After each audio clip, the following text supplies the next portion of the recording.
Muy buenos días a todos. Ya somos 33 participantes. Vamos a dar 3 minutos, por favor, en lo que se pueden conectar más personas. Muchas gracias.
Canciones de antaño a resonar. No sufras, campesino de mi tierra, oculta en el arado tu ansiedad, que algún día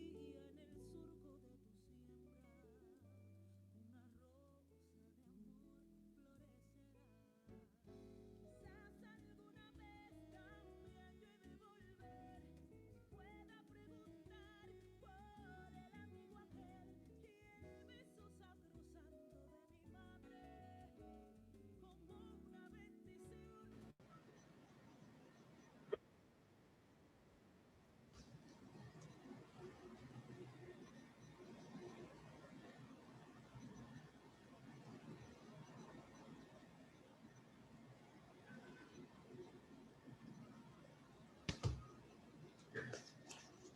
Muy buenos días a todos. Bienvenidos sean al segundo día de nuestro seminario Riesgo Climático para las Empresas, Estrategias de Gestión. En el marco del proyecto para implicar al sector privado en la adaptación al cambio climático en la República Dominicana.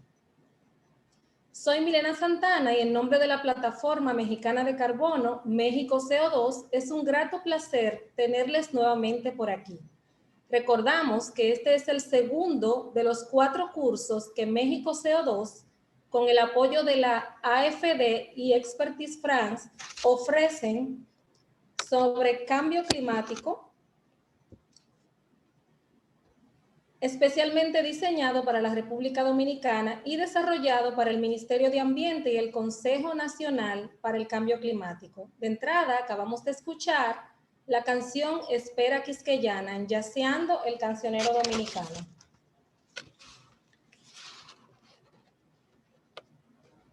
En el día de ayer,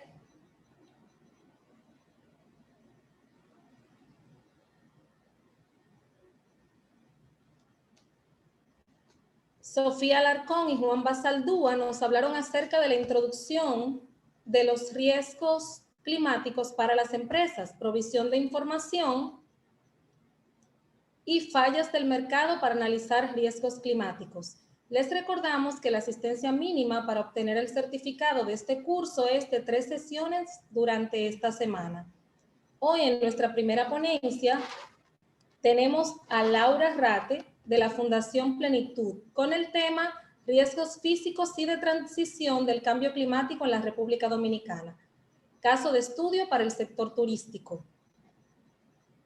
Buenos días a todos y todas. Muy buenos días, Laura, bienvenida. Podemos ver en la pantalla su biografía.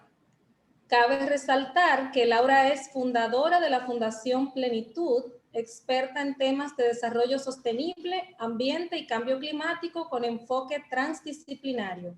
Coordinó la formulación del Plan Nacional de Adaptación al Cambio Climático en la República Dominicana y el Plan Nacional de Adaptación para el Sector Agropecuario de la República Dominicana. Ha sido profesora de diplomados, maestrías y especialidad en los temas ambientales, cambio climático y desarrollo sostenible. Adelante, Laura, bienvenida. Un placer que estés con nosotros. Buenos días, me gustaría poder compartir, voy a compartir la pantalla.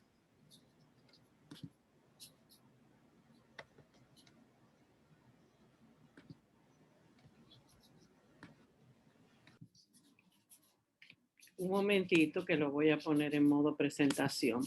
Bueno, ¿ya la están viendo? Sí. Sí, se puede ver. Ok, perfecto. Bueno, vamos a compartir algunas reflexiones sobre los riesgos físicos y de transición del cambio climático en la República Dominicana relacionados con el sector turismo. Primero, tenemos que saber que la mayoría de las instalaciones turísticas y del sector turismo, siendo una isla, pues se desenvuelve en las zonas costero-marinas en nuestro país. Por lo tanto, todo lo que, vamos a decir, la vulnerabilidad y el riesgo relacionado con las zonas costeras también afecta al sector.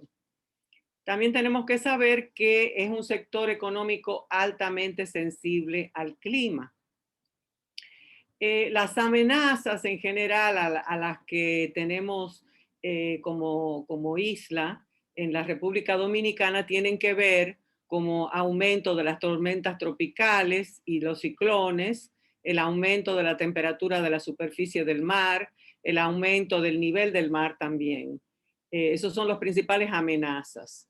Y los impactos causados por estas amenazas en los sistemas costeros marinos están básicamente relacionados con, por ejemplo, la salinización de los acuíferos subterráneos, los daños por inundaciones, la pérdida de ecosistemas como por ejemplo la disminución de los manglares, reducción de poblaciones de peces, pérdida de arrecifes de coral, pérdidas y daños de los asentamientos humanos en la costa y las zonas turísticas, puertos, aeropuertos, inundaciones de hábitats cercanos a la costa, erosión de playa. Todos estos son impactos que están relacionados con también la vulnerabilidad, porque las amenazas no necesariamente se traducen directamente en un desastre, sino que están intrínsecamente relacionadas con la vulnerabilidad del sistema expuesto. Es decir, un sistema está expuesto, por ejemplo, una infraestructura que es muy sólida, hecha, colocada relativamente lejos del mar y bien protegida, pues no va a tener aunque reciba la misma amenaza, no va a tener la misma vulnerabilidad y el mismo resultado en cuanto al impacto que el que puede tener una infraestructura de mala calidad demasiado cercana a la costa. Es decir, que todo el riesgo tiene que ver con la amenaza, con el sistema que está expuesto y con la vulnerabilidad. Esto que les estoy diciendo es el marco conceptual del quinto informe del IPCC, porque el cuarto informe del IPCC, como ustedes saben, el panel intergubernamental de cambio climático hace informes cada 4 o 5 años con toda la data científica relacionada con el cambio climático, ¿no? Entonces, este quinto informe presenta este marco conceptual. En este momento se está desarrollando el sexto informe. Entonces, desde el punto de vista el sector turismo, la capacidad adaptativa del sector es diferente de acuerdo con los diferentes agentes. Por ejemplo, los tour operadores, agentes de viaje, transporte aéreo, marítimo, tienen una capacidad adaptativa media. Los turistas tienen una alta capacidad adaptativa. ¿Y por qué? Porque sencillamente eligen el destino al que quieren ir. Entonces ellos pueden tomar la decisión si hay un riesgo, una amenaza, pues no venir. O si el sitio donde van a ir tiene malas condiciones ambientales, pues toman la decisión de no venir. Por lo tanto, los turistas tienen una capacidad adaptativa muy alta. Sin embargo, los hoteles, los resorts, las atracciones y las comunidades tienen una baja capacidad adaptativa porque están localizados en el territorio, sufren los impactos, no pueden, vamos a decir, irse, están en el territorio. Entonces, relacionado con la experiencia turística, el turista y los impactos del cambio climático en esa experiencia, digamos que los principales impactos son, por un lado, la pérdida de valor de la experiencia en el destino por cambios en los atributos ambientales. Es decir, si llega unos turistas y llegan a una playa erosionada de mala calidad, pues no van a preferir ir a otro destino con una mejor calidad.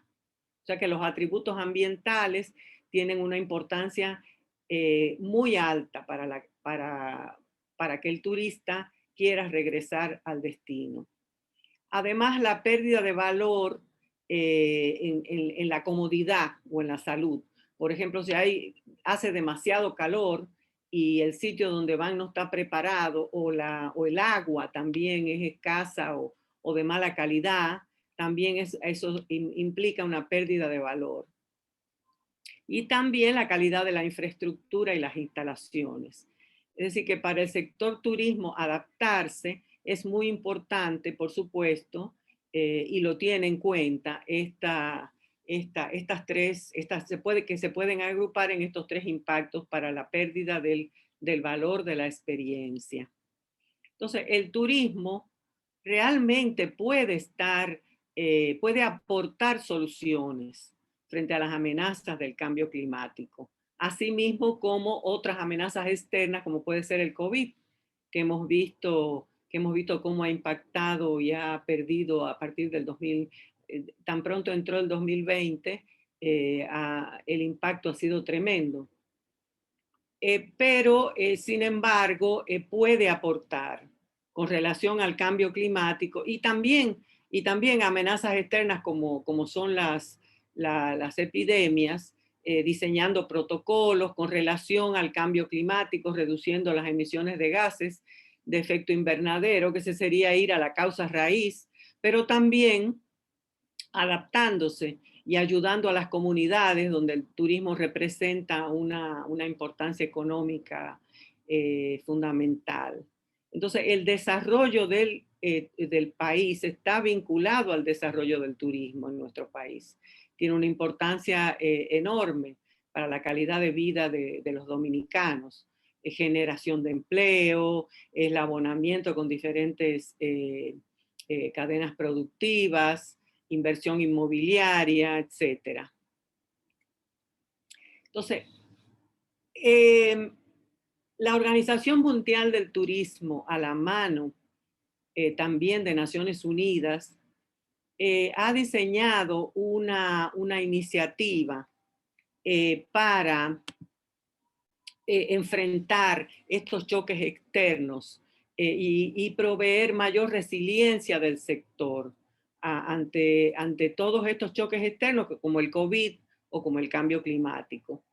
Pero esto requiere pensar a largo plazo y de forma holística, es decir, no ver estas situaciones como separadas, sino incluir al cambio climático en sus planes y transitar hacia un modelo de turismo más sostenible, que esté basado en la inclusión social, en la restauración y la protección del medio ambiente. Aboga también por una recuperación responsable del sector turismo tras esta crisis. Es decir, aprovechar esta crisis para recuperarnos mejor, aumentando la resiliencia. Este programa se llama One Planet y tiene que ver justamente con la idea de que todo está relacionado y no lo podemos ver de manera separada.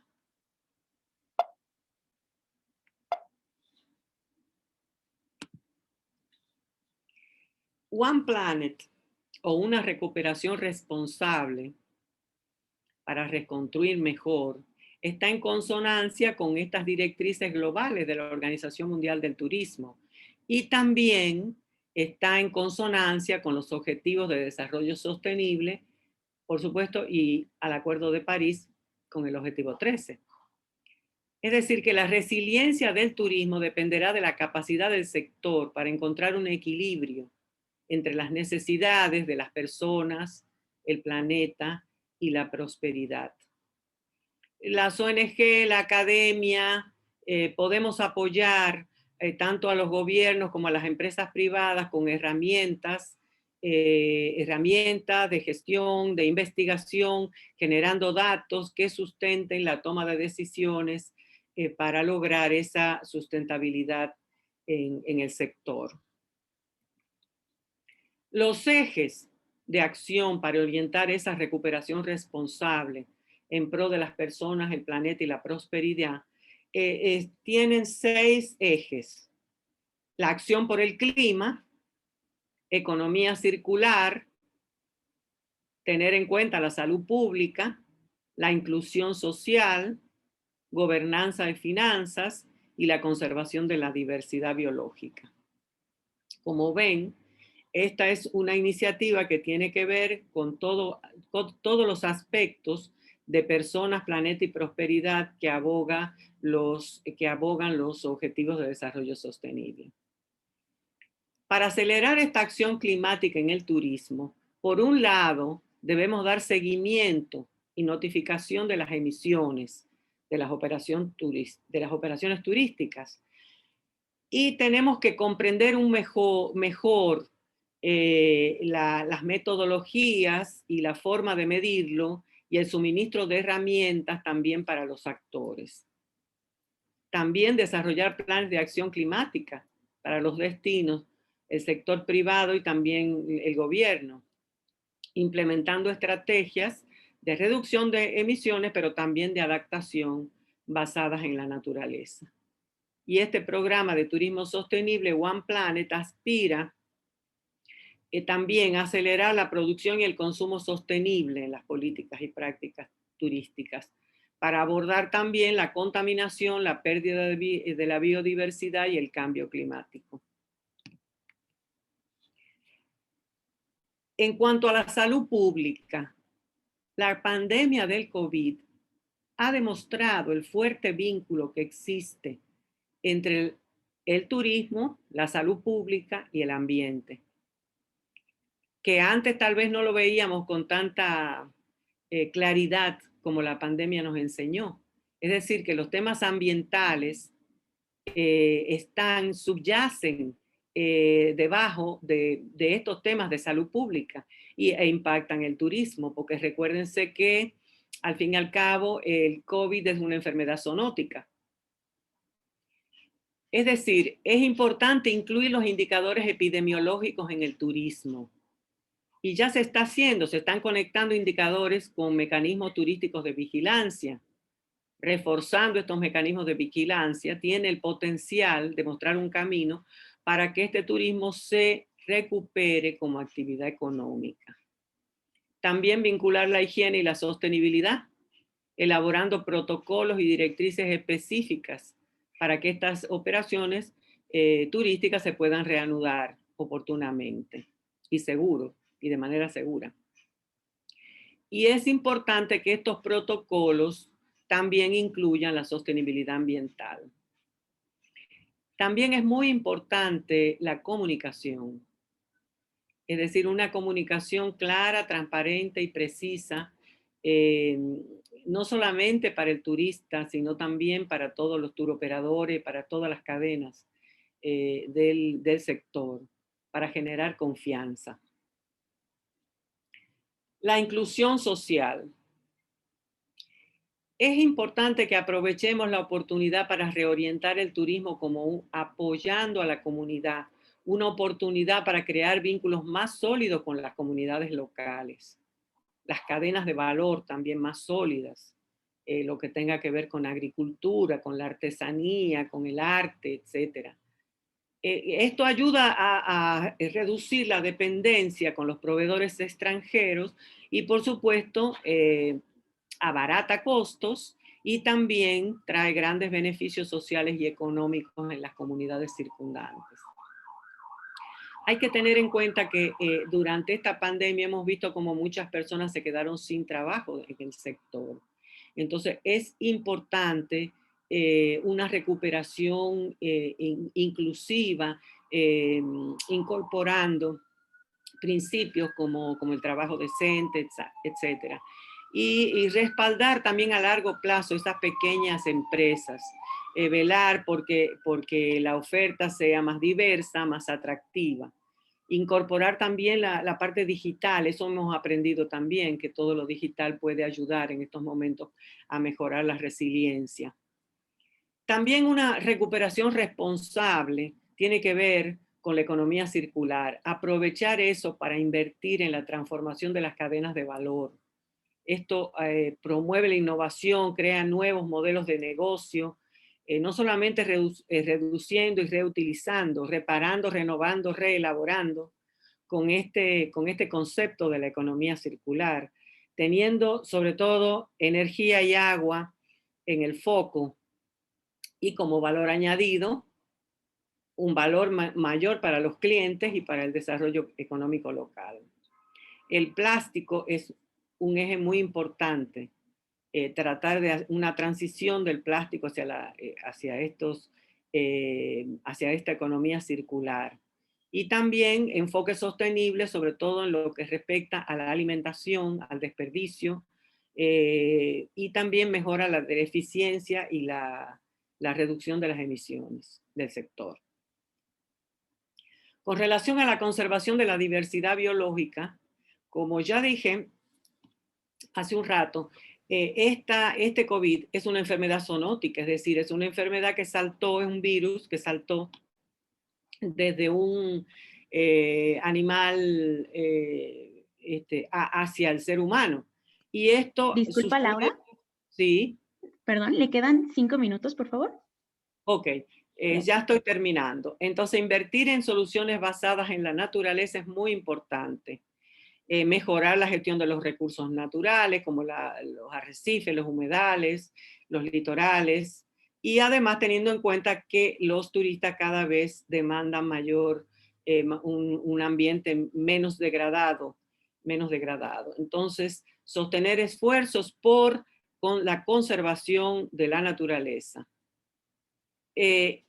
Gobernanza y finanzas, es decir, más allá de la repercusión económica, es importante generar datos periódicos y oportunos para tomar decisiones sustentadas en evidencias. que tengan en cuenta, en consonancia con la eficiencia de los recursos, el cambio climático, la biodiversidad, etcétera. Y encaminar esos fondos para recuperar el turismo de manera mejor, con objetivos de más largo plazo. Y consolidar alianzas, porque para esto es importante lograr una transición hacia un modelo turístico más resiliente en colaboración de alianzas público-privadas. Es decir, colaborando todas las partes interesadas clave en toda la cadena de valor. Entonces, muchas gracias. Hasta aquí lo dejo con estas reflexiones.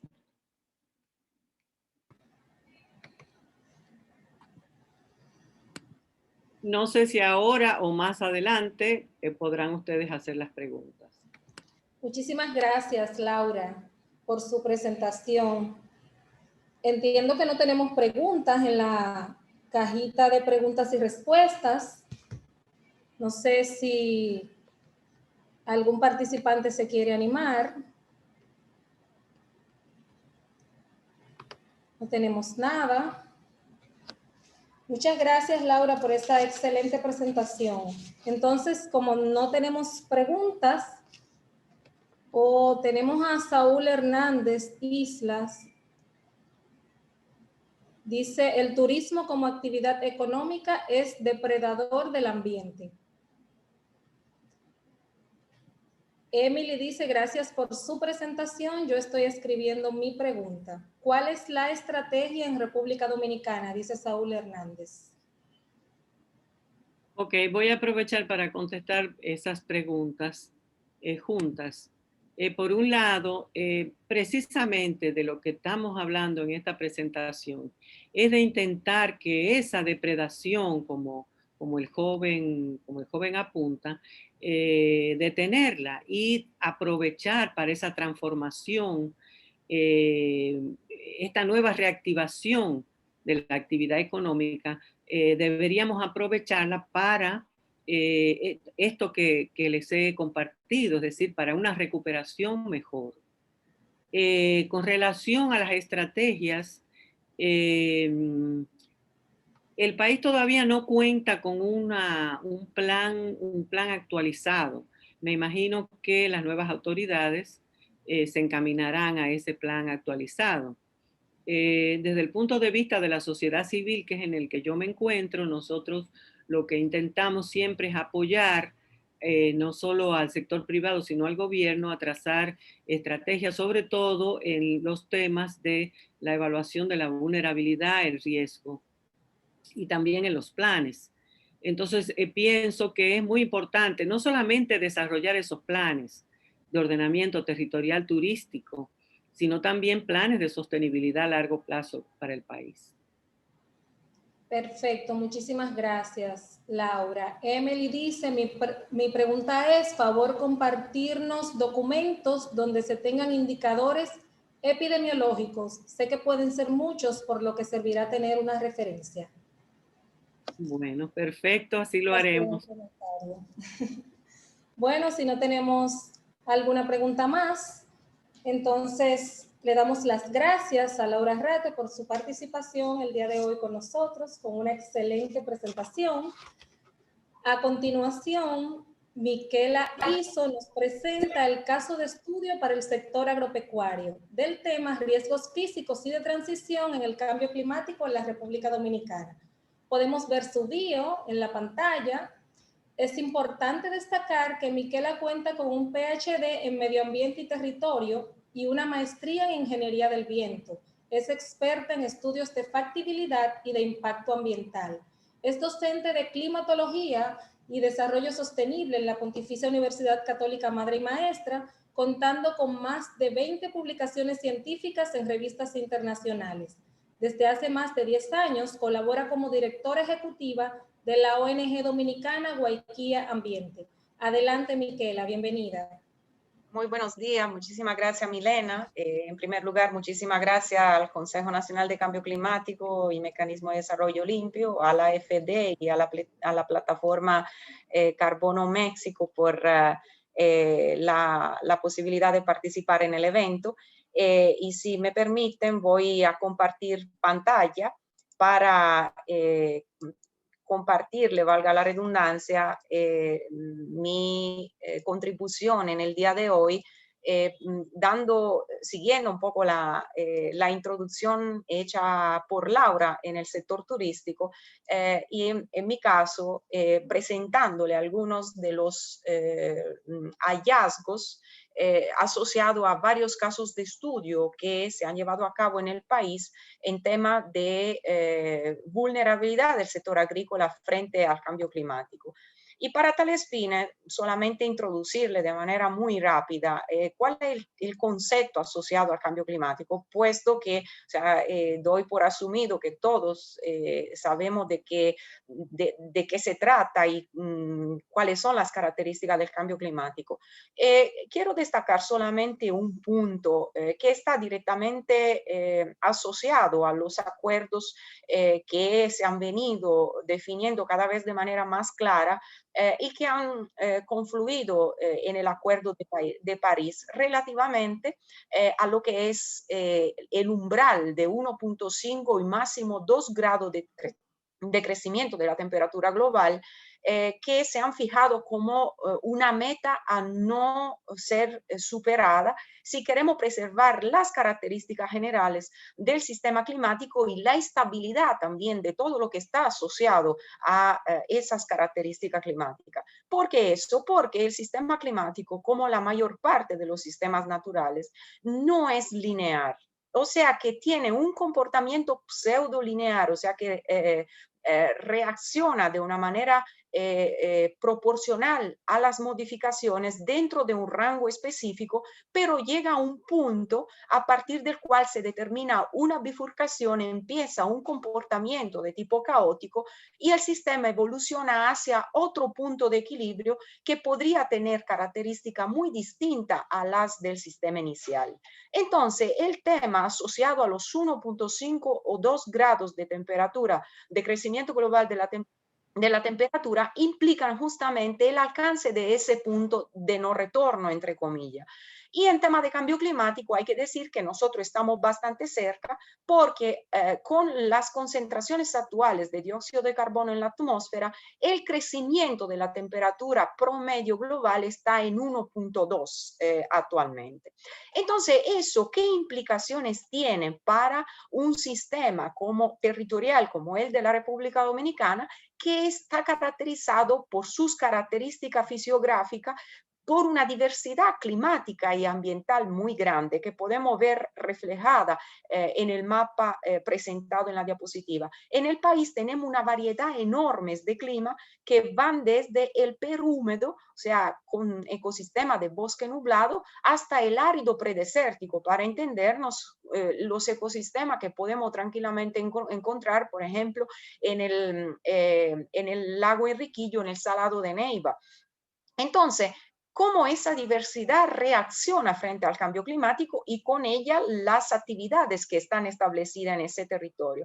Pues si observamos lo que ha ocurrido históricamente en temas de tendencias de precipitaciones y temperatura, podemos ver que ya en el último siglo han ocurrido variaciones del patrón de lluvia y de las temperaturas dentro del territorio nacional. Y específicamente se ha podido observar que hubo un incremento de los acumulados anuales de lluvia en la zona que normalmente están expuestas a las corrientes húmedas, para entendernos, la que está en Barlovento, a la principal cadena de montaña, y una reducción de esos acumulados en la zona Sotavento. Entonces, y obviamente no se ha observado una uniformidad en temas mensuales, o sea que hubo también variaciones a la escala mensual de las precipitaciones.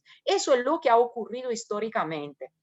El tema es que cuando hablamos de cambio climático hablamos también de tendencias a futuro, de proyecciones, las cuales, las que están disponibles hasta el momento, parecen confirmar esos patrones históricos.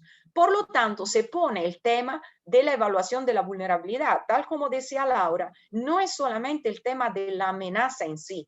Para que esa amenaza se traduzca en un daño o una pérdida, tenemos que analizar con qué característica el sistema se presenta frente a la amenaza y entonces evidencia elementos de debilidad en esa cadena, en ese anillo débil que hace que cuando la amenaza se concretice puedan ocurrir daños y pérdidas.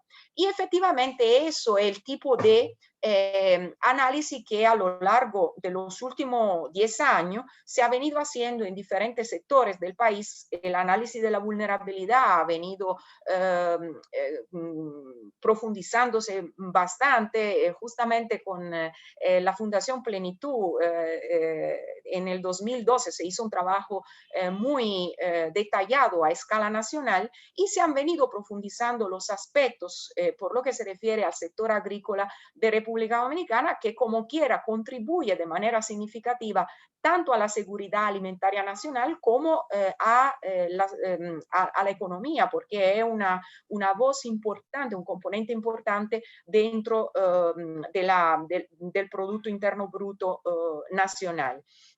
Y obviamente llevar a cabo un análisis de vulnerabilidad del sector significa tomar en cuenta la relación existente entre la exposición, o sea, los elementos que están directamente expuestos a recibir una determinada amenaza, la sensibilidad, o sea, los elementos débiles y la capacidad adaptativa que constituye de alguna manera los puntos de fuerza que pueden contrarrestar o reducir el riesgo de pérdidas o daños. Justamente en el estudio al cual hacía referencia hace unos minutos, se estuvieron analizando a nivel nacional y con una resolución provincial diferentes sectores, incluyendo el sector agrícola, y aquí pueden ver reflejado el resultado de ese tipo de análisis basado en una serie de indicadores, tanto de exposición como de sensibilidad, como de capacidad adaptativa.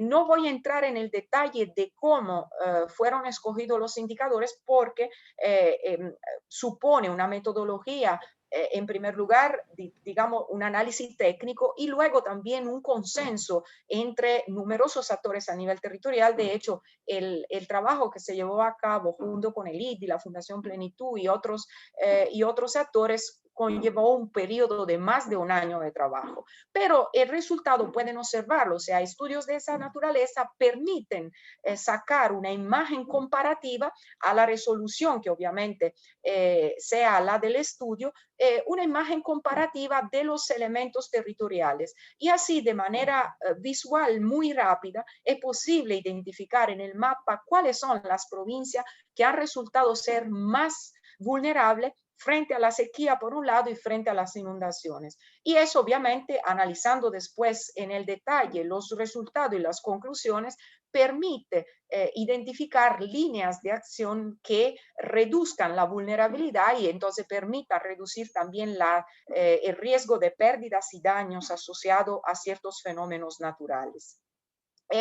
Y obviamente, digamos, esa vulnerabilidad calculada de manera teórica tiene también una visualización a nivel de territorio. Aquí vemos algunas imágenes tomadas en diferentes puntos del territorio nacional donde visualmente se obtiene una información sobre un ambiente que no está en las condiciones más oportunas para resistir a los efectos del cambio climático, sean cuales sean.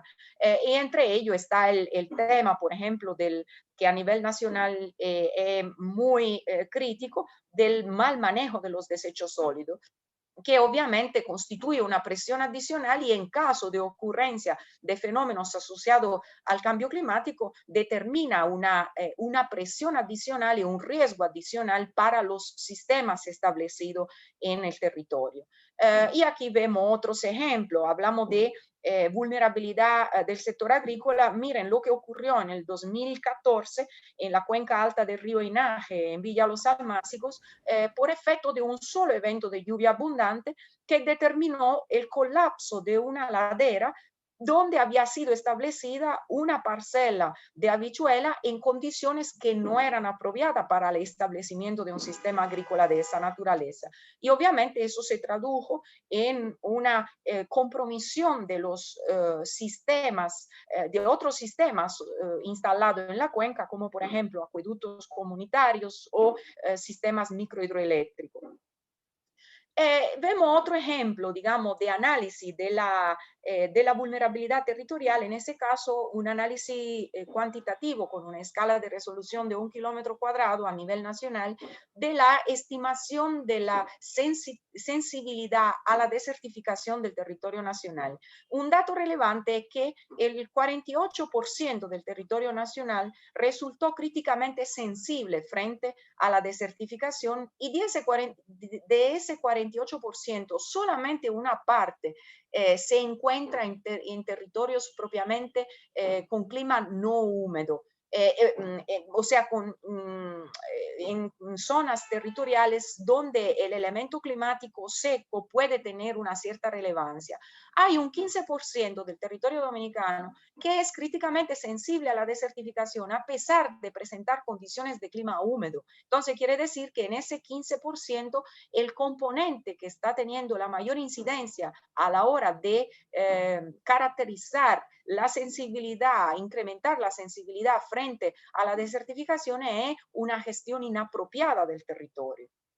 Y esos son algunos ejemplos, también asociados a la gestión agrícola del territorio en la zona de Tireo y Constanza, que sabemos son unos de los territorios que más contribuyen a la producción, sobre todo de ciertos rubros como los vegetales, por ejemplo. Miren la degradación de esas tierras y obviamente la insostenibilidad tanto ambiental como económica de una gestión de ese tipo. Entonces, esos son los pasos metodológicos que normalmente se siguen a la hora de hacer un análisis específico para un cultivo agrícola. En primer lugar, no entro en los detalles por las limitaciones del tiempo, pero quiero destacar solamente el tema de la identificación de los rangos óptimos de los principales parámetros fisiológicos, digamos, ambientales, digamos mejor, que inciden sobre la fisiología del cultivo. A partir de esos rangos óptimos se hace una comparación en el territorio de las áreas en la cual el cultivo está establecido y de la distancia que se crea entre los parámetros reales presentes en el territorio y esos rangos óptimos. Y de esa manera se obtienen indicadores que permiten evaluar la vulnerabilidad. Y aquí presentarle de manera sintética algunos de los estudios que se hicieron en el país. Ese es un estudio que se llevó a cabo para el sector bananero en el noroeste hace algunos años con la Fundación Redom y el apoyo de USAID. Y es interesante porque en esa misma zona, justamente con el soporte financiero de la AFD, el año pasado se llevó a cabo un estudio de vulnerabilidad que no fue una duplicación en realidad, porque tal como ustedes pueden observar en ese caso, se hizo una evaluación de tipo puntual, basado en datos puntuales, mientras que con el proyecto financiado por la AFD se pudo entrar a un nivel de detalle mayor porque se contó con la georreferenciación de los polígonos de las fincas bananeras. Entonces eso permitió sacar conclusiones e identificar medidas de acción mucho más apropiadas. Entonces pueden ver cuál es la distribución, digamos, de las fincas bananeras más crítica y pueden observar que casi un 50% de ellas tiene un nivel de vulnerabilidad muy alto frente al cambio climático. Y entre los puntos clave el tema de los sistemas de riego que son ineficientes y el sistema también de la gestión de los recursos hídricos en conflicto con otros cultivos, como por ejemplo en el noroeste el arroz. Otro ejemplo, el caso de la vulnerabilidad del sector cafetalero en Jarabacoa, o sea, en la parte alta de la cuenca del Yaque del Norte. Aquí hay varios elementos, digamos, de exposición, sensibilidad y capacidad adaptativa que se tomaron en cuenta para el análisis, y eso permitió obtener una clasificación de las fincas. De ese estudio quiero destacarles sobre todo el análisis modelístico que se hizo, imaginando qué ocurriría si en los próximos 25 años se generara un incremento de la temperatura parecido a el que ocurrió históricamente. Pues pueden observar que prácticamente todas las fincas ubicadas altitudinalmente más abajo en la zona de Jarabacoa caerían en zona inadecuada para el cultivo del café. Entonces, esos estudios evidencian, digamos, informaciones importantes que permitan de alguna manera establecer planes de adaptación que de alguna forma reduzcan las pérdidas, porque si ya sabemos que probabilísticamente hablando, estas fincas serán poco productivas en 25 años, en el caso del café, pues deberíamos establecer un nuevo uso del territorio para esas áreas y establecer en términos de cultivos agrícolas unos rubros que estén más adaptados a ciertas condiciones climáticas. Perdón. Y finalmente dejé para la parte final el estudio, repito, más reciente que se llevó a cabo, repito, con el apoyo de la AFD y que todavía, digamos, está en fase de ejecución para ciertos componentes, que analizó la vulnerabilidad de 6 sistemas productivos, entre ellos el banano en la región noroeste. Y a ese hago referencia porque le presenté ya anteriormente algunos de, digamos, los hallazgos de un estudio previo. Pueden observar cuáles han sido, digamos, la situación y los factores críticos para cada uno de los componentes, posición, sensibilidad y capacidad adaptativa, y al final, digamos, los elementos de síntesis de la vulnerabilidad que constituyen, valga la redundancia, una síntesis de los 3 componentes previos. Si recuerdan el mapa que le presenté anteriormente, que, repito, estaba basado en datos puntuales, pueden observar que hay bastante coherencia entre las fincas que se identifican como vulnerables en ese nuevo estudio y los datos puntuales anteriores que se habían identificado como críticos. Entre los aspectos importantes es que las fincas están expuestas a fenómenos de inundación por un lado y también a la sequía por otro lado. Entonces hay una doble exposición a factores opuestos.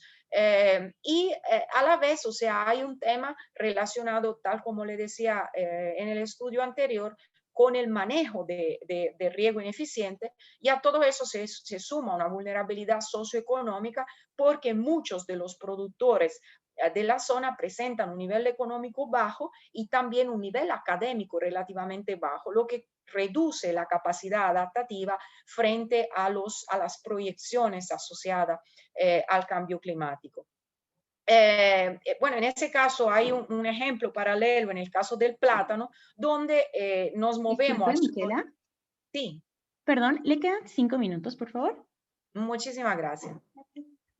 Entonces, nos encontramos en características territoriales diferentes, obviamente, pero con algunas características climáticas comunes, porque el suroeste también presenta, sobre todo en la parte baja de la zona del Valle de Bauruco, condiciones de clima relativamente seco. Y efectivamente también en este caso muchas de las fincas están expuestas tanto a déficit de lluvia, entonces exposición a la sequía, como a riesgo de inundación, porque obviamente están establecidas en los terrenos que están más cerca de las fuentes de agua, porque los sistemas de riego son ineficientes, entonces de manera se intenta aprovechar la cercanía a las fuentes de agua que obviamente, pero en caso de crecida, pueden provocar daños y pérdidas.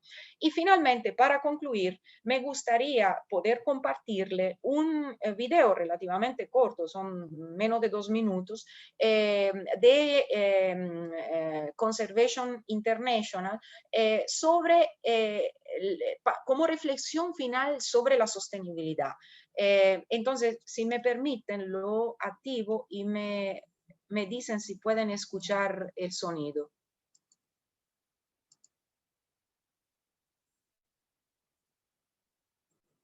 Perdón, se oye, ¿verdad? No se oye, pero si gusta, podemos nosotros proyectarlo. Ah, por favor, sí, porque creo que hay un problema de compartir audio, entonces creo que es mejor que lo proyecten ustedes. Claro, un momento.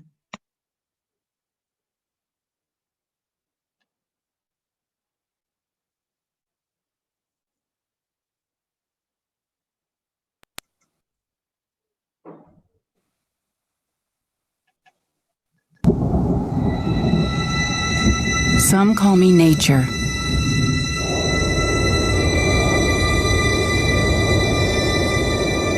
Others call me Mother Nature.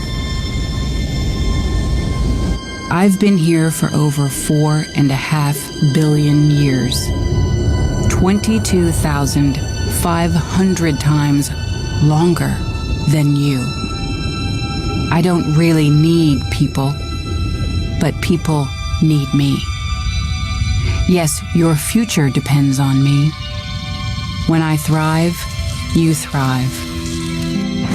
When I falter, you falter. Or worse.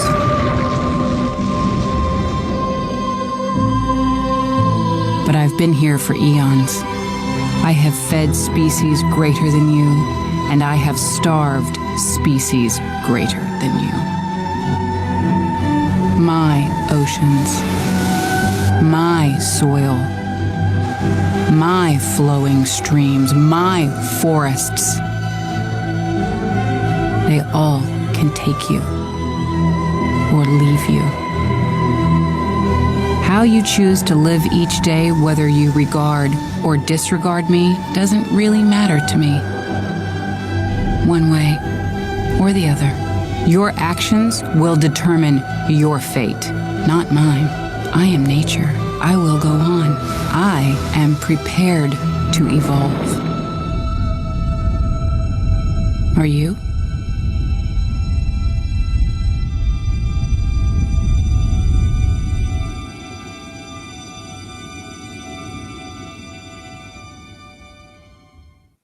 Y con ese mensaje quiero terminar, digamos, mi presentación. Faltaba solamente un slide, si me permiten la comparto, pero o sea, es solamente una reflexión sobre la sostenibilidad. Los eventos que han ocurrido recientemente en esos días, por ejemplo, en el norte, en Norteamérica, Canadá, norte de Estados Unidos, sobre temperaturas por encima de 50 grados, lo que está ocurriendo en los países de Escandinavia, que están siendo expuestos a temperaturas nunca registradas antes, son solamente algunos de los aspectos con los cuales podrá el clima afectar nuestras sociedades. La naturaleza en sí puede salir golpeada, pero al final de cuentas está acostumbrada a evolucionar. O sea, en sus 4.500 años, 4.500 millones de años de historia, ha pasado por revoluciones climáticas mucho mayores de la actual. El tema es qué tan preparada está nuestra sociedad, nuestras actividades y obviamente incluyendo el sector agrícola a esos cambios apocalípticos. O sea, el apocalipsis en sí no es del planeta. El planeta de una forma u otra evolucionará y se desarrollarán nuevas formas de vida, nuevas dinámicas. El tema es qué tan preparados estamos nosotros y estamos, recuérdense la diapositiva inicial, en un turning point, en un punto de bifurcación del sistema. Para antes de que ese punto sea alcanzado, se necesita una estrategia de alianza entre diferentes actores que estén enfocados en lo local, porque es a nivel local que el territorio se vive.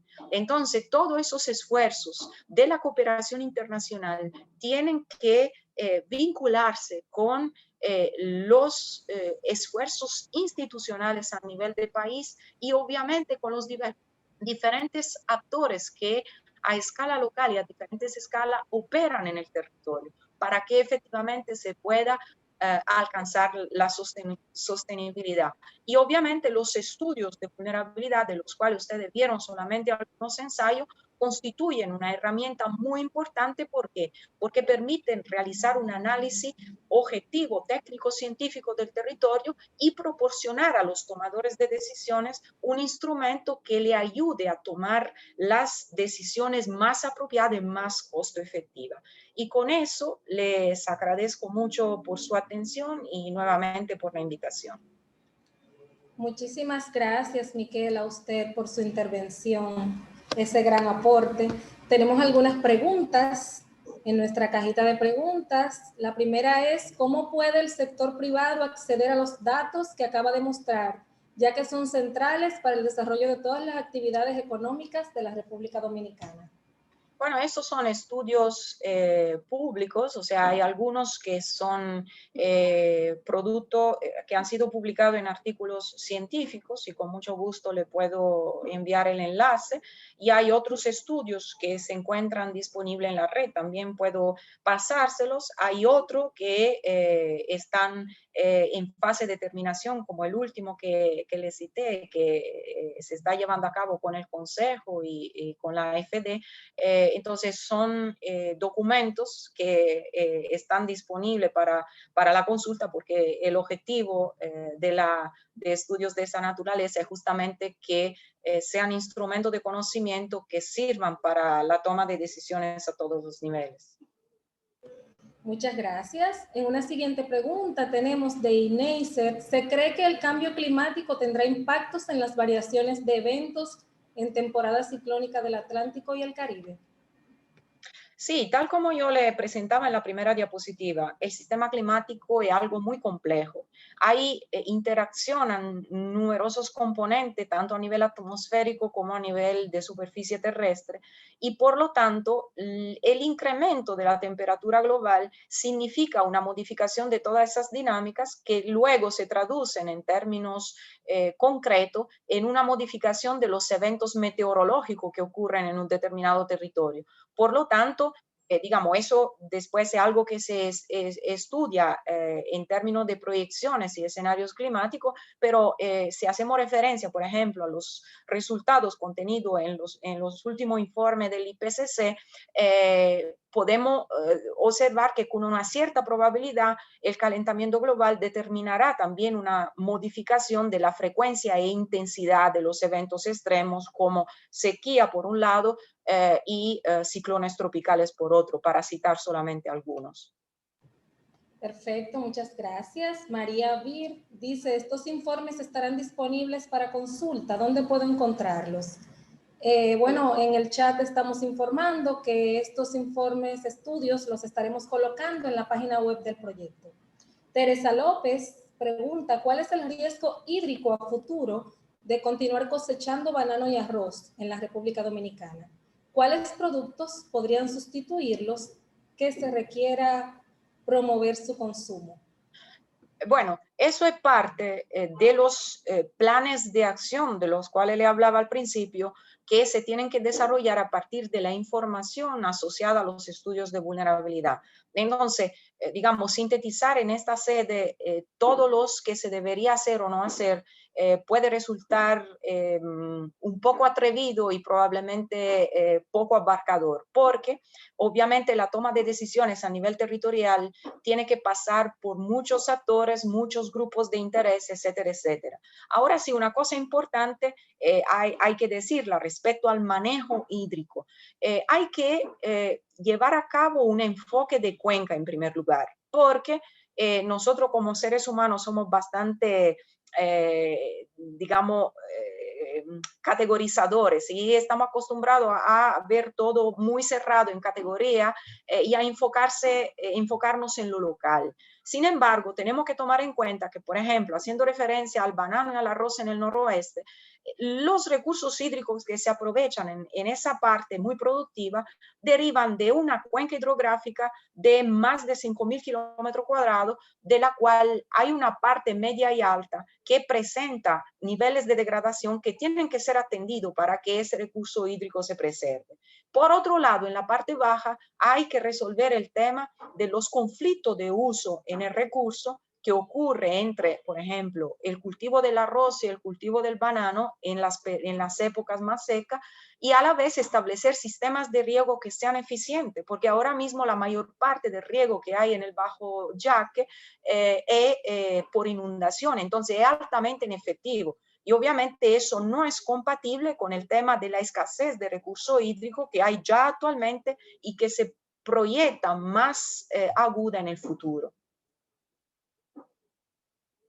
Muchísimas gracias, Miquela. Tenemos una última pregunta, ya que estamos cortos de tiempo. Carlos Saavedra dice, excelente presentación, una consulta. ¿Qué factores y consideraciones deberían desarrollarse para escalar este estudio, para tener un análisis sectorial de riesgo climático del sector agrícola pecuario a nivel país, actual y futuro? ¿Dónde sería posible encontrar estos estudios a nivel de cultivos de alto valor? Bueno, hay que decir que justamente con el esfuerzo conjunto de la AFD, del Consejo Nacional de Cambio Climático, entre otras instituciones, porque ahí está el Ministerio de Agricultura, el Ministerio de Ambiente, etcétera, etcétera, se ha llevado a cabo un estudio de vulnerabilidad de 6 cultivos a nivel nacional, que fueron cultivos priorizados justamente, digamos, por el país a través del Ministerio de Agricultura. Y entonces, aunque no se puede afirmar que ha sido un estudio nacional, porque se enfocó en 6 cultivos y en 6 regiones específicas donde esos cultivos estaban más representados, pero sí es una buenísima base. Entonces, me imagino que el Consejo, una vez que se cumplan con todos los protocolos de aprobación, etcétera, etcétera, de los estudios, lo pondrá a disposición del público, porque, digamos, el objetivo es el que le decía al principio, que de poder acceder a ese conocimiento técnico científico. Y obviamente, a partir de esa base, hay la posibilidad de replicar esos estudios. Hay un factor muy importante que yo lo destaqué en la presentación, pero no lo comenté por cuestiones de tiempo, que es el tema, digamos, para poder profundizar y mejorar el detalle de los estudios en el futuro. Hay la necesidad de trabajar juntos para que se concretice el tema de una base de datos territorial única a nivel nacional. Y en ese sentido, una potencialidad muy importante que se debería aprovechar es el SINI, el Sistema Integrado Nacional de Información, que ya ha sido lanzado y del cual ya se cuenta con la instalación de los principales nodos de la plataforma, y por lo tanto, o sea, se debería trabajar junto para facilitar el acceso a los datos, que todavía constituye una barrera significativa a la hora de realizar esos estudios. Muchísimas gracias, Miquela. Muy agradecidos por esa presentación que ha generado tanta información. Le Gracias vamos a ustedes. invitar que nos haga el favor de revisar la cajita de preguntas, a ver si hay alguna pregunta más que por razones de tiempo no pueda responderse en público. Con mucho gusto. Muchas gracias. Gracias.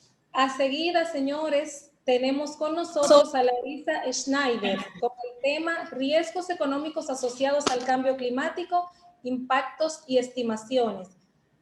Tenemos en la pantalla la biografía de Eloísa. Eloísa es investigadora de la División de Desarrollo Sostenible y Asentamientos Humanos del CEPAL. Cuenta con experiencia en el diseño de propuestas y gestión de proyectos en el sector público y privado, específicamente en mejora de procesos y asuntos de negocios sostenibles. Además, trabaja con diferentes bancos de desarrollo, incluyendo bancos regionales y locales como el BNDES de Brasil, Bancoldex de Colombia y Nafin de México, quienes están profundamente involucrados en finanzas locales relacionadas con el clima y el medio ambiente. Adelante, Eloísa, bienvenida. Muchas gracias. Yo no me estoy... ahora sí, ahora me veo. Les comparto mi pantalla.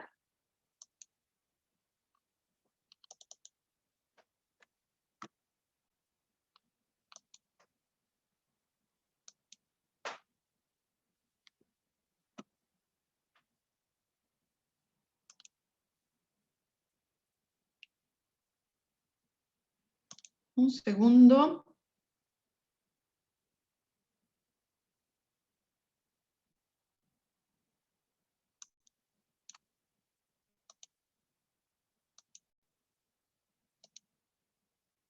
¿Ahora sí? Sí. Perfecto. Listo. Está todo bien entonces. Ya me ven y ven mi presentación, ¿sí? Y me escuchan bien. Fantástico. Perfecto. Bueno, parto por agradecer la invitación. Siempre es una oportunidad poder hablar para alumnos, para la gente joven que va a empezar a entrar con fuerza, a ayudarnos a resolver los problemas que en general fuimos nosotros los viejos los que los hemos producido, y aquí claramente soy como la señora más vieja y más responsable de este grupo respecto a lo que hemos hecho en el pasado. Gracias por haber tenido esas dos presentaciones anteriores, la de Laura, la de Miquela. Fueron presentaciones realmente excelentes que me pusieron a mí también a tono de lo que es la realidad de República Dominicana.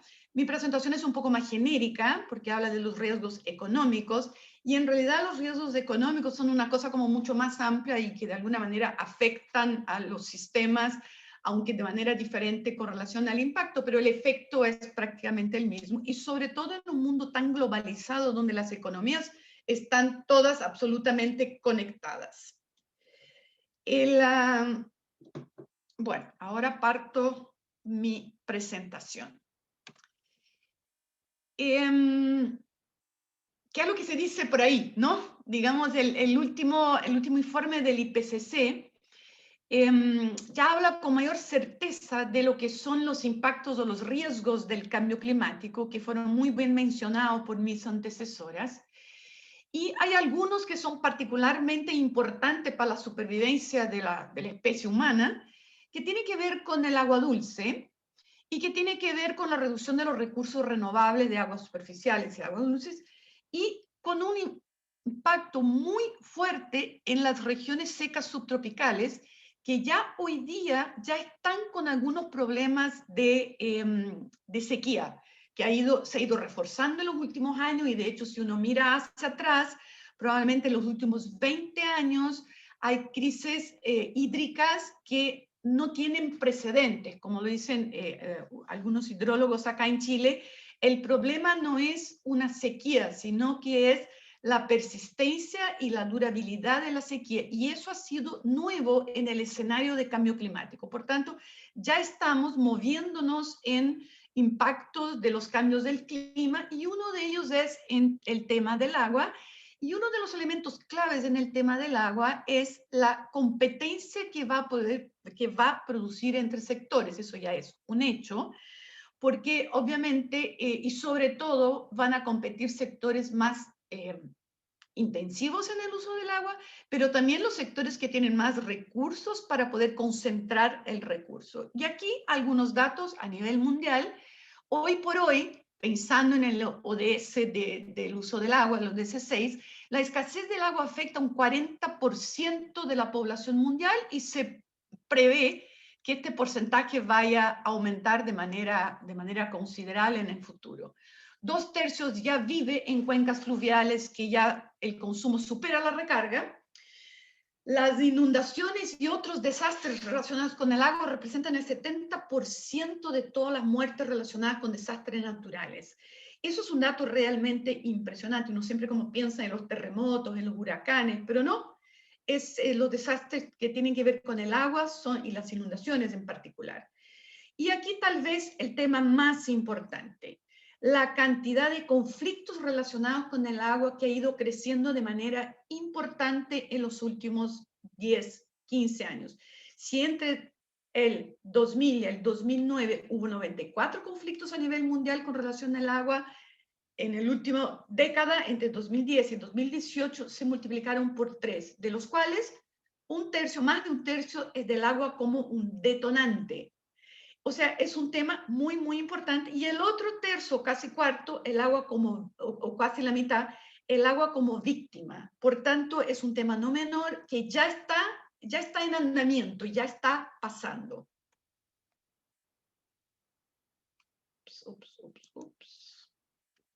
Perdón. Otro tema sumamente importante y sobre todo para países como es el caso de República Dominicana, la elevación del nivel del mar, la proyectada a lo largo del siglo y la que va a haber, va a hacer con que los sistemas costeros y las zonas bajas experimenten cada vez más impactos adversos a la inundación, la zona costera y la erosión. Y ahí lo que comentaba Laura, en países en el cual el turismo y el mar es como un elemento clave de la economía, no es menor esos impactos sobre ese producto o este sector que es el que mueve justamente la economía del país. Por tanto, aquí no solo hay que empezar a trabajar para adaptarse a esas condiciones, sino que hay que tener muy claro lo que significa y poder cuantificar los impactos con relación no solamente al costo, sino que también con relación a la carga laboral, a los elementos sociales, a la distribución de la población, a la urbanidad y etcétera. Por tanto, se agranda de manera considerable el foco de las preocupaciones que tienen que tener los países. Otro elemento clave es la redistribución global de las especies marinas. Probablemente eso ya ha pasado en República Dominicana y los que viven ahí se deben ya haber dado cuenta que probablemente hay algunos tipos de pescados que ya no están entrando en sus mesas o cuyo valor comercial ha aumentado mucho porque hay una escasez. Y aquí hay dos elementos. Uno, porque la biodiversidad marina más sensible a los cambios del clima se ha ido cambiando, y otro, porque ha habido una sobreexplotación relacionada con la actividad pesquera. En general, todos los aspectos de seguridad alimentaria van a ser potencialmente afectados por el cambio climático, incluyendo el acceso a los alimentos, el uso de ellos y la estabilidad de precio. Aquí ya hemos visto ahora con el impacto del COVID, con lo que nos pasó con el COVID, ya hemos visto que en varios países ha subido, se ha incrementado de manera importante el precio de los alimentos. Entre otros motivos, porque escaseó la mano de obra en el campo para seguir produciendo. Bueno, eso también va a pasar de cara a los impactos del cambio climático, que no solo afecta a la temperatura y va a cambiar el perfil de la producción agrícola, de las variedades, de los cultivos, ¿no?, sino también de la salud de la población. Vamos a tener probablemente más enfermedades, vamos a tener más mosquitos, los países tropicales. Por tanto, va a disminuir efectivamente la mano de obra disponible para trabajar en el campo. Se estima que muchos de los riesgos globales del cambio climático se van a concentrar en las zonas urbanas, porque precisamente hoy día es donde se concentra la mayor cantidad de la población, pero que al mismo tiempo se concentra la mayor utilización del agua y la mayor utilización de energía eléctrica, y son en general las ciudades todavía las mayores emisores de gases de efecto invernadero, otra vez, sobre todo en países que no tienen sectores industriales muy desarrollados. Por tanto, las ciudades son como el gran punto de producción de emisiones de gases de efecto invernadero. Por tanto, las ciudades son los actores más fuertemente invitados tanto a mitigar los gases de efecto invernadero como adaptarse a los efectos del cambio climático.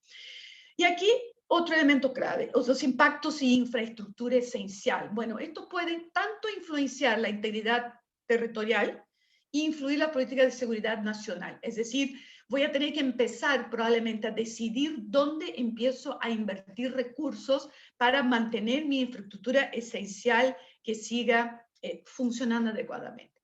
Ahora, los impactos son heterogéneos en las distintas regiones y pueden incluso existir ganancias netas.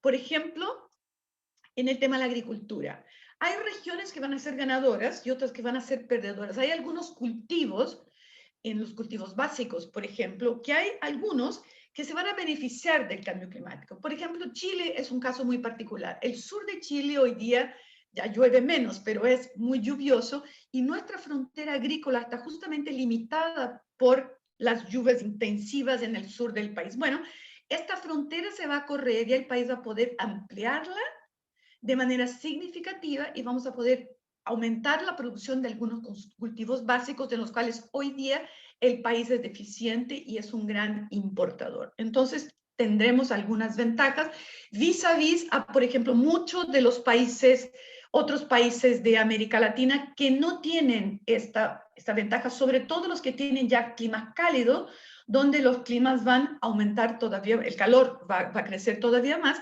y la disponibilidad de agua por falta de lluvia va a ser un efecto negativo sobre estos cultivos.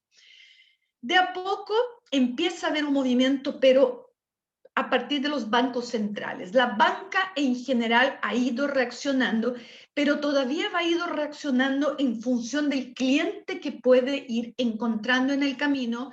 Y si hay un cliente que ya está migrando hacia una visión de un proyecto más sustentable o con una visión climática de adaptación o mitigación del cambio climático, los bancos de alguna manera están como que adaptándose a esta nueva, entonces están generando algunos productos nuevos. Pero lo que se ha observado en la región es que los bancos centrales y los reguladores están empezando a tomar en cuenta el cambio climático y empiezan a ser cada vez más conscientes de las implicaciones del fenómeno en la estabilidad financiera. Es decir, cada vez se dan más cuenta que frente a los impactos del cambio climático, por ejemplo, que pueden aumentar los costos, que van a desactivar activos, que van a devaluar activos, el sistema financiero tiene en riesgo su estabilidad.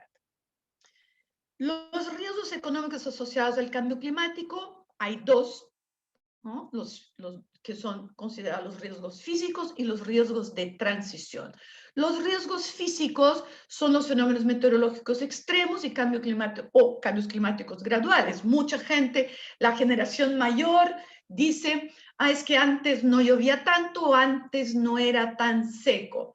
Sí, ya somos capaces de advertir cambios, pero las generaciones que tienen 20 o 30 años todavía no son capaces de advertir esto, tienen que buscar la información para advertir los cambios porque efectivamente han sido más lentos los cambios climáticos.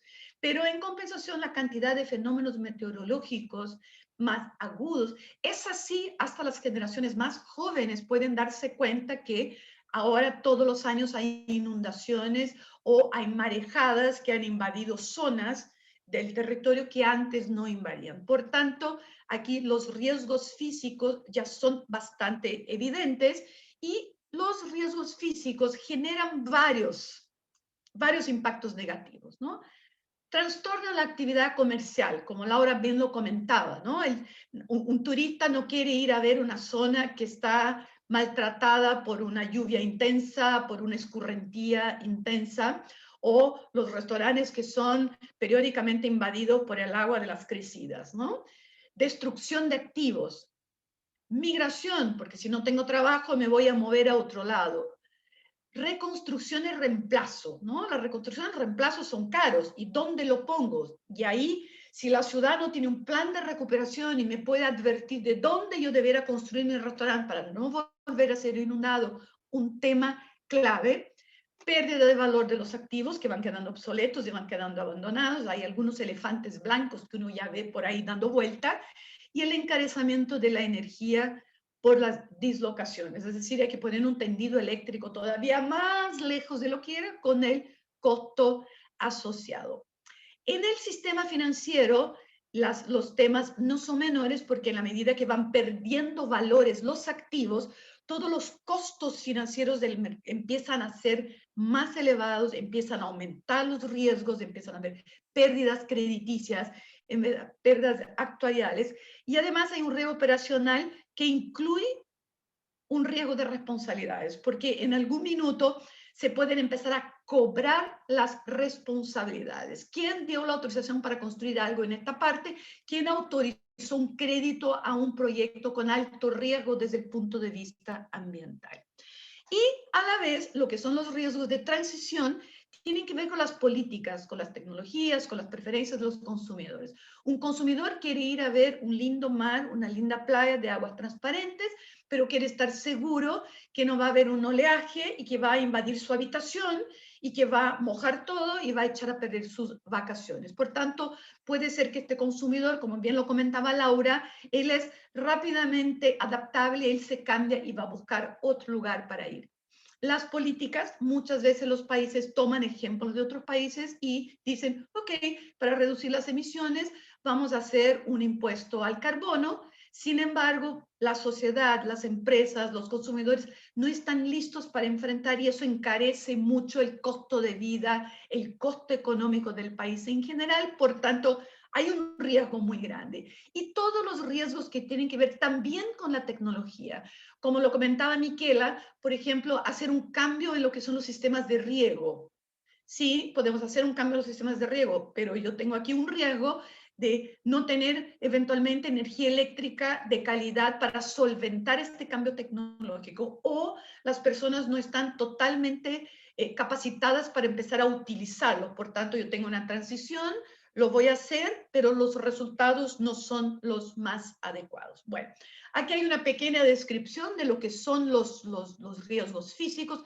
No voy a entrar en detalle, porque de alguna manera ya los esclarecí, pero preferí dejarlos en las slides para que los alumnos puedan después leerlos con un poquito más de calma. Y voy a un punto que es uno de los puntos claves de lo que es los riesgos físicos para lo que es el tema del costo, es que tiene que ver directamente con los temas crediticios y las condiciones que podrían endurecerse, y en particular si los shocks climáticos afectan a muchas instituciones simultáneamente. Por ejemplo, es lo que pasa con los terremotos, por ejemplo, ¿no? En países que tienen una infraestructura que no está adaptada al terremoto, de repente hay que cobrar, por ejemplo, todos los seguros. En la siguiente etapa las primas de los seguros van a subir. Lo mismo pasa con los seguros agrícolas, por ejemplo. De hecho, hay un gran debate con relación a los seguros agrícolas y no se ha llegado todavía a un acuerdo de las ventajas con relación a las aseguradoras de hacer los seguros agrícolas, pero todavía no ha sido posible cuantificar cuál tendría que ser el valor de un seguro agrícola para asegurar que en un evento de cambio climático esté efectivamente cubierto este riesgo que se pretende y no termine este agricultor migrando a otro lado para buscar otro sistema productivo. Doy un ejemplo práctico de una empresa, el caso de una empresa de gas y electricidad de California que quebró hace unos 2-3 años atrás y fue considerada por el Wall Street Journal como la primera quiebra por cambio climático.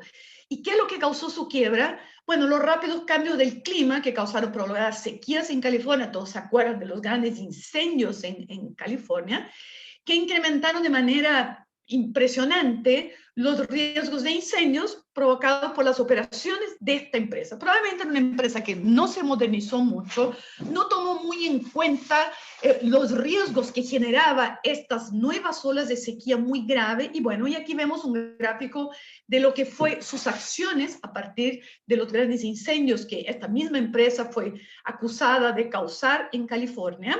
Y aquí está, eso es la bolsa de ayer, y ayer las acciones que en algún minuto estaban en casi $70, ahora están en cerca de 10. La empresa pidió la quiebra y se rehizo y se rearmó, pero curiosamente en una nota publicada en el Los Angeles Times el año pasado, cuando se relanzó la compañía, el propio Los Angeles Times cuestiona esta nueva empresa que aparece, pero que aparentemente, como lo dicen ellos, no hizo ningún cambio, ¿no? Parece que el que haya sido responsable de varias explosiones, de incendios, ¿no? Y que haya afectado una cantidad impresionante de personas por los cortes de energía, volvió a nacer con el mismo formato. Es decir, aparentemente no tomó el peso de lo que significa incluir el cambio climático dentro de su lógica de negocio, pero también adaptarse a esta nueva realidad.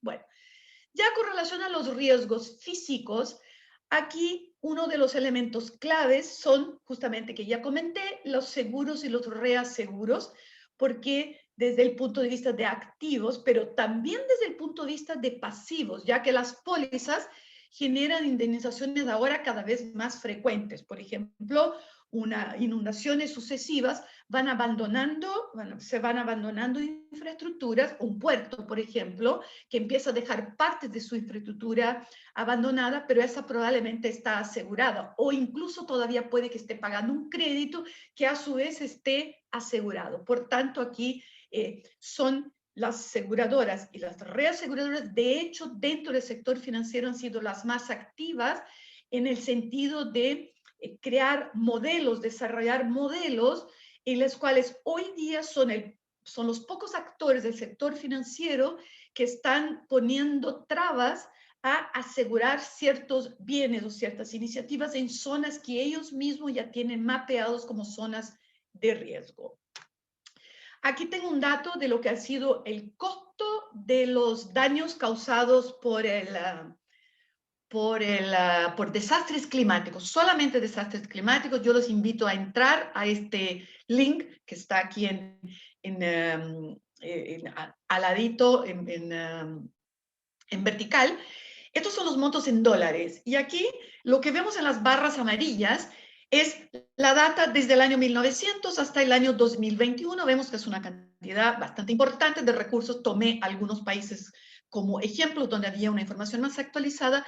Pero si nosotros miramos lo que pasó en los 20 años anteriores, o sea, del 2000 al 2010 y después del 2011 al 2021, vemos que en algunos países, como el caso de Brasil, por ejemplo, ¿no?, se duplicaron. En esos 2 años hubo la mitad del total de costos de las estimaciones en dólares se dieron en estos 20 años. Es decir, tuvimos una cantidad enorme de los años anteriores, tuvimos 100 años anteriores con una proporción, y en 20 años sobrepasamos con creces toda esta proporción. Eso es lo mismo, o una situación muy similar, pasó en Estados Unidos, que es todavía mucho más grave. Si miramos los datos justamente de los últimos 10 años, es prácticamente el 60% de lo que ha pasado en el total de los años. Por tanto, aquí vemos que los costos de los desastres, aquí estamos hablando solamente de climáticos, ha sido muy significativo y ha crecido de manera importante. Aquí los invito a entrar a esta base de datos. Esta listita que aparece acá es una listita que va semanalmente con todo tipo de desastres que van pasando en el mundo. Y aquí, si vemos, hacemos un scroll, tenemos todo tipo de desastres. Yo aquí escogí los desastres más asociados al clima y vemos lo que va pasando en el mundo. Entonces vemos que aquí está la fuente, y me parece muy interesante como fuente de consulta para saber lo que va pasando en el mundo. Y vemos que hay una concentración, van pasando cosas a diario en ese sentido. ¿Qué ha pasado con los países con relación, por ejemplo, en el caso de la sequía? Aquí doy el ejemplo de Brasil. ¿Y por qué doy el ejemplo de Brasil? Porque Brasil es un país en el cual la electricidad es prácticamente un 60% de energía renovable. Por tanto, es un país que en cuanto a la mitigación de los gases de efecto invernadero tiene poco margen para trabajar en lo que es su sistema eléctrico. Sin embargo, salió publicado hace 2 días atrás que el país está con la peor sequía en 91 años, y cuál es uno de sus problemas clave es que existe un riesgo de que haya apagones, ¿no?, que de hecho ya hay apagones. Ya hace muy poquito tuvieron que poner en funcionamiento las centrales a carbón y a diésel que existen en el país, justamente para empezar a evitar lo que son los apagones. Una segunda nota que también salió hace muy reciente, que dice que no solo va a entrar un racionamiento de energía, sino que también riesgos de inflación. Es decir, aquí hay un costo que se está empezando que el sistema financiero y la economía del país está empezando a interiorizar, está empezando a incluir dentro de sus cuentas, y todo el costo país y riesgo país empieza a aumentar. Y con relación específica al sector agrícola, una nota que salió también ahora hace muy poco, hablando de la disponibilidad de energía para la agricultura, y justamente va a impactar, entre otros sectores, justamente la producción de azúcar y café en el país, y es uno de los mayores productores mundiales de esos dos productos agrícolas. Y además, con el tema con relación al azúcar, hay un otro elemento clave. Una parte de lo que es la energía de Brasil es a base de biocombustibles, y al tener una crisis en la agricultura con relación al azúcar, probablemente vamos a tener una crisis energética de proporciones. Aquí el mapa del monitoreo de sequía de Brasil, está la información de mayo de 2021, y como vemos aquí, tenemos la vacía de la cuenca del Itaipú, que tiene esta marca, que está particularmente afectada por la sequía. Aquí doy el ejemplo de lo que está pasando en República Dominicana. Estos son notas de prensa, donde hay una preocupación con relación al sector de hídrico, de saneamiento, y el Banco Mundial acaba de aprobar un préstamo justamente para el sector de agua y saneamiento en República Dominicana. Además, hay una preocupación con relación a COVID y agua, y República Dominicana empieza a elaborar un Plan Nacional de Recursos Hídricos que ojalá tenga esta visión, que integre la visión de los impactos del cambio climático en el corto, en el mediano, en el largo plazo. FAO hace muy poco lanzó un documento que es un modelo de ganadería para zonas secas de República Dominicana, que muy bien ejemplificado por Miquela en su presentación. Eloísa, Ya perdón. cuando hablamos de los ríos de transición, ya los hemos comentado, y aquí claramente, y eso está mucho más enfocado, los ríos de transición, a lo que es la reducción de gases de efecto invernadero, y una de las cosas que ha ido pasando es que hay productores de algunos sectores que empiezan a ser castigados, y en algunos casos, por ejemplo, en Estados Unidos, el costo de las acciones de las minas de carbón ya están descontados de que lo que son las alzas de los precios de las acciones, y esos costos están como a la saga de lo que es producir de manera más limpias. Eloísa, perdón. Sí, voy terminando. Muchas gracias. Sí, mira, solamente me faltan como 2 slides. Uno de ellos es, bueno, para avanzar, el financiamiento sostenible es uno de ellos que puede contribuir justamente a la mitigación del cambio climático, pero tiene que aportar a los cambios tecnológicos, tienen que realmente tratar de ayudar a limpiar los sectores, limpiar la economía como de una manera más integral. Los inversionistas pueden alcanzar esta meta dialogando con las administraciones de las empresas, ¿no? Yo como comprador de acciones, yo puedo empezar a hacer la diferencia a la hora de ir a comprar y decidir mi acción. Y aquí hay un rol muy importante que puede jugar todo el sistema financiero a la hora de ofrecer las acciones. Yo puedo poner en evidencia las empresas que están haciendo un mejor trabajo en este sentido. Por ejemplo, el sector de turismo, exacerbar las actividades que están haciendo bien y que están liderando las materias en sustentabilidad.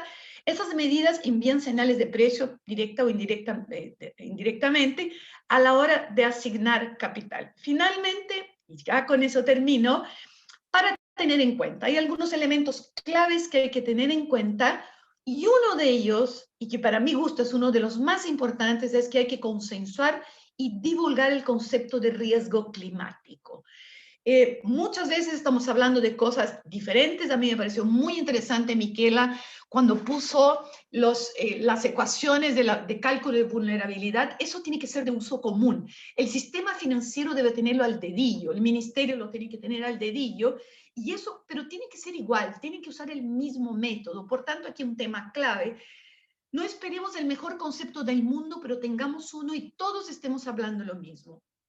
Avanzar en busca de formas para facilitar inversiones verdes y desestimular las no verdes. Es decir, si me vienen a pedir un crédito para una caldera en mi hotel, que ojalá esta caldera ya no sea diésel, aunque este diésel sea más barato, que por lo menos sea un diésel Euro 6 o que ya sea un gas natural. Y para eso hay que hacer un esfuerzo de todo el sistema. Probablemente vamos a necesitar una política pública, a lo mejor algún aporte del Estado, a lo mejor no en plata, sino que tal vez en incentivos, en un sello, en alguna forma de divulgación.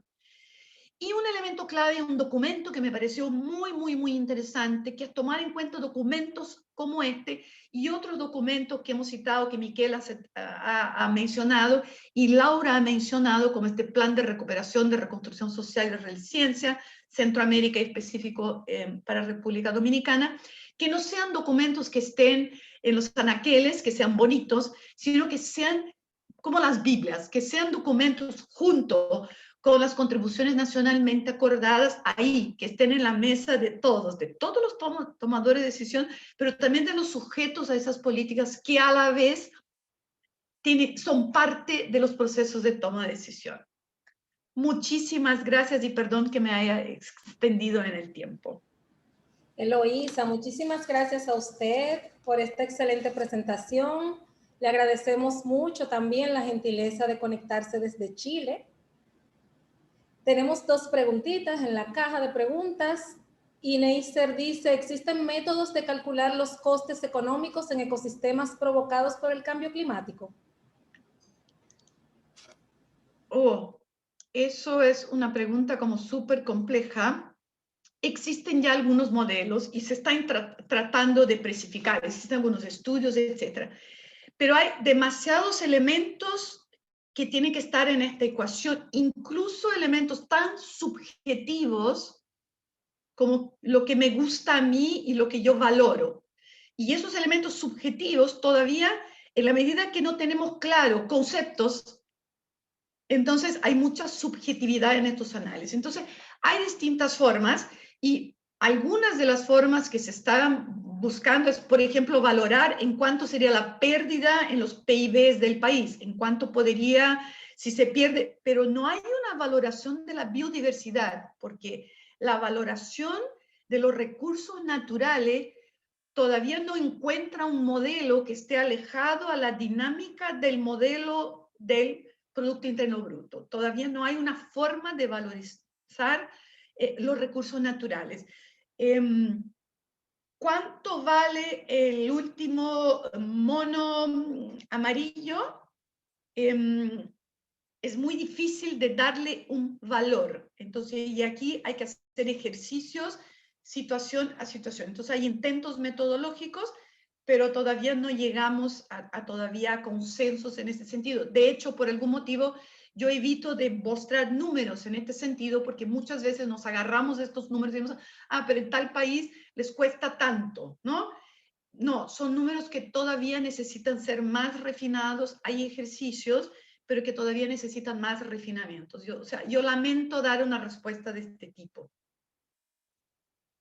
Muchísimas gracias, Eloísa, por su respuesta. Tenemos una última pregunta, ya que estamos cortos de tiempo. Sara Jorge quiere saber hasta dónde las empresas y fábricas se responsabilizan de sus prácticas en el cambio climático. Mira, ya cada vez más, ¿no? Pero aquí hay un tema de como que inserción social y una visión desde el punto de vista de la sustentabilidad, ¿no? Desde el punto de vista que nosotros como actores de la sustentabilidad, como actores sociales, también tenemos un rol en empezar a diferenciar el producto que consumimos y a la vez ir poniéndole mayores exigencias al que produce estos productos, ¿no? Volviendo al caso, por ejemplo, del turismo de República Dominicana. Yo como consumidor podría empezar a exigir que el hotel donde voy, por ejemplo, reutilice agua lluvia, ¿no? Para el riego, para la piscina, para otros temas, ¿no? Entonces, hay que incentivar los cambios. Entonces, las empresas de a poco empiezan a darse cuenta, pero recuerden que las empresas vienen con un modelo y una lógica económica que se generó hace mucho tiempo y apoyado por muchas teorías económicas, donde lo que importa es las ganancias de los accionistas, ¿no? Y la imagen hacia afuera. En función de la imagen se están empezando a tomar algunas medidas, se está empezando a tomar responsabilidad. Y ahí entra un tercer elemento que es el rol del Estado. El rol del Estado como proveedor de esta cultura con una visión de sustentabilidad, donde los 3 elementos están de forma balanceada y que forman el modelo de desarrollo. Entonces hay un Estado que, si a la vez es un controlador, también tiene que empezar a hacer un modelo de desarrollo que vaya más acorde con esto y que le dé las oportunidades a las empresas para que vayan migrando. Y ahí volvemos a los riesgos que nosotros decíamos, ¿no? Están los riesgos de transición. Si yo pongo a partir de hoy una ley que dice que todos los hoteles de República Dominicana tienen que utilizar el agua lluvia, pero no me doy cuenta que hay zonas que son zonas donde ya llueve menos, esos hoteles no van a poder cumplir. Por tanto, van a seguir haciéndolo mal y probablemente van a tratar de driblar lo que es la ley. Por tanto, aquí de a poco se va migrando a esta visión, pero ya no es un tema de responsabilidades compartimentadas, no es un problema, no es una responsabilidad de la industria, no, es una responsabilidad de la industria, del consumidor, del Estado, es mucho más amplio, el rango de las responsabilidades se amplió. Muchísimas gracias, Eloísa, por su respuesta. Me cuentan que usted nos trajo una joyita. ¿Nos trajo una joyita que compartir? ¿Yo? ¿No nos trajo una joyita? No. Pues me dieron mal la información. Ay. Le agradecemos mucho su participación nuevamente con nosotros. Excelente presentación. Para todos, estamos muy agradecidos por su presencia nuevamente con nosotros en este segundo día del seminario. Esperamos que los conocimientos adquiridos hayan sido de utilidad para todos. Pueden encontrar esta sesión y las siguientes en nuestra página finanzasyadaptacionrd.org. Nos vemos mañana a las 10 de la mañana, hora de Santo Domingo, por el mismo link de hoy. Que tengan un excelente día. Muchas gracias. Los dejamos con la canción Procura, una bellísima canción del artista dominicano Chichi Peralta. Tengan feliz resto del día. Muchas gracias. Gracias a usted y a todos.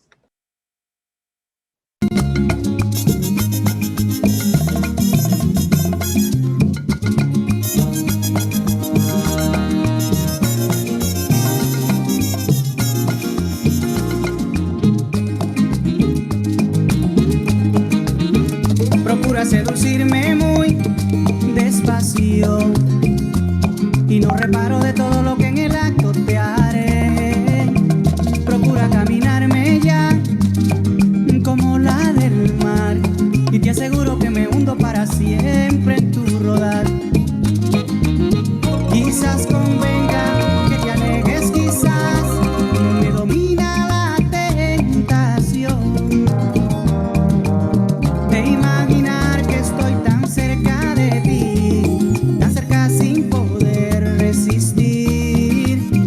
Procura coquetearme más y no reparo de lo que te haré. Procura ser parte de mí y te aseguro que me hundo en ti. Procura no mirarme más y no sabrás de qué te perderás. Es un dilema del que tú ni yo podemos escapar.